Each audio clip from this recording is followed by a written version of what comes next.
Hey everyone, we're going to be creating an organic layers drawing that looks similar to that black and white one. And we're going to start by making puddle shapes on your paper that go off the page. I'd recommend anywhere between 6 to 10 puddle shapes. I think I do 8 in the video here. And I'm drawing some of them inside the paper and some of them are going off the page. Then, once I have the puddle shapes on the paper, I'm going to be coloring my first layer. So first layer is in between the puddles. So the puddles are going to look into our second, third, and fourth layer. But the top layer, taking my first color, and I'm just putting down a light layer, changing direction of my pencil as I'm coloring that layer. And I'm going to do that all the way across the paper, leaving the puddle shapes white. I'm going to pause the video here for a second. So I thought I was still recording and I wasn't. So inside the puddle shape, do you see how I've created these new shapes? So I took each puddle and I drew some organic shapes dividing up each section of the puddle.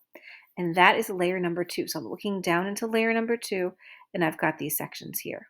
I'm taking my second colored pencil now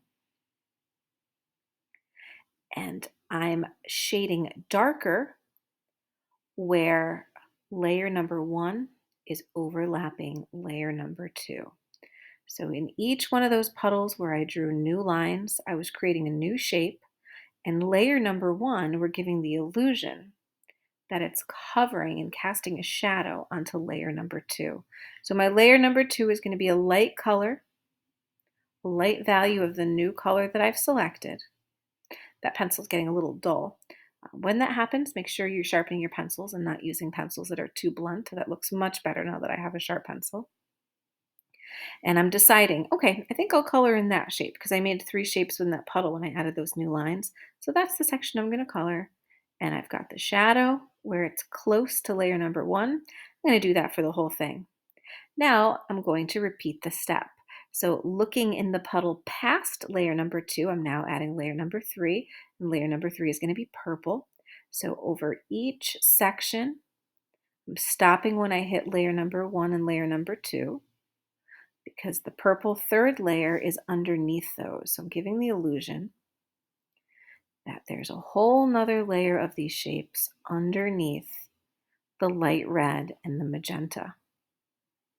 And now we're going to complete this layer by repeating the step where it's darker, closest to where it touches layer 1 and layer 2, and then it fades out, giving the illusion that there are shadows in some of these places.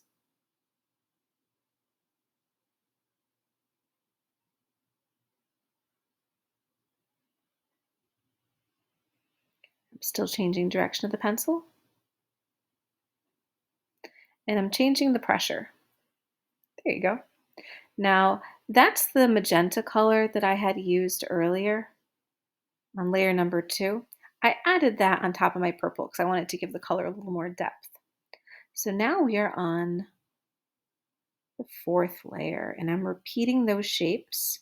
Same kind of design I did with the purple. I'm now doing it with the light blue and I'm shading darker. So pressing heavy with my pencil, then easing off the pressure as I get across the shape and then adding more heavy pressure, darkening that up. You'll notice as you work with the layers, that layer number 1 that I colored with the light red, that felt like a lot of coloring. But now that the sections of the puddle are getting smaller and smaller, it's less coloring as this project moves on. So whatever color you want to be showing the most on your artwork, you should do for layer number 1.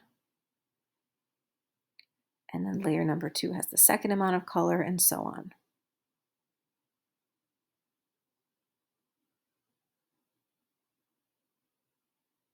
Keep those pencils sharp and keep varying the direction in which you're coloring.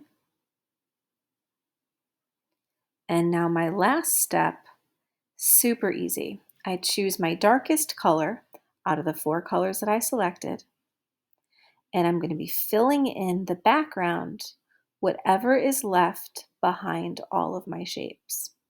It's really important that you keep your pencil sharp for this last step. Sharp pencil is going to get a nice clean line. If the pencil is too blunt, your edges could get rounded and it becomes blurred as to which layer is which. My last layer that I did, that light blue, I'm going over some areas and touching them up with the dark blue colored pencil just to make the shadow a little bit darker. After you're done coloring all of your layers, you'll probably do what I did and go back with your colored pencil and touch up any areas that you think need another layer of color or just a little more value. And when these are all completed, make sure to take your photo and upload it into Google Classroom. All right, have fun drawing.